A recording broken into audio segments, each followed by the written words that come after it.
కర్ణాటక ప్రభుత్వంలో నాయకత్వ మార్పు తథ్యంగా కనిపిస్తోంది. ముఖ్యమంత్రి సిద్ధరామయ్య తన పదవిని వదులుకోనున్నట్లు తెలుస్తోంది. గురువారం తొలుత సహచర మంత్రులకు అల్పాహార విందు ఇచ్చి అనంతరం బెంగళూరులోని లోక్భవన్కు వెళ్లి గవర్నర్కు రాజీనామా పత్రం సమర్పిస్తారని పార్టీ వర్గాల ద్వారా తెలిసింది.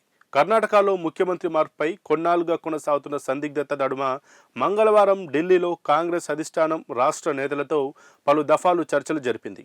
ఏఐసీసీ అధ్యక్షుడు మల్లికార్జున ఖర్గే, అగ్రనేత రాహుల్ గాంధీ, ప్రధాన కార్యదర్శి కేసీ వేణుగోపాల్, కర్ణాటక రాష్ట్ర వ్యవహారాల ఇన్ఛార్జ్ రణదీప్ సూర్జేవాలాతో పాటు ముఖ్యమంత్రి సిద్ధరామయ్య, ఉప ముఖ్యమంత్రి డీకే శివకుమార్ పాల్గొన్నారు.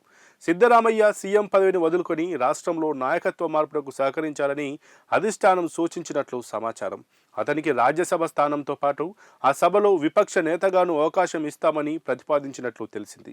సిద్ధు కుమారుడు యతీంద్రకు ఉప ముఖ్యమంత్రిగాను అవకాశం ఇవ్వనున్నట్లు ప్రకటించారు.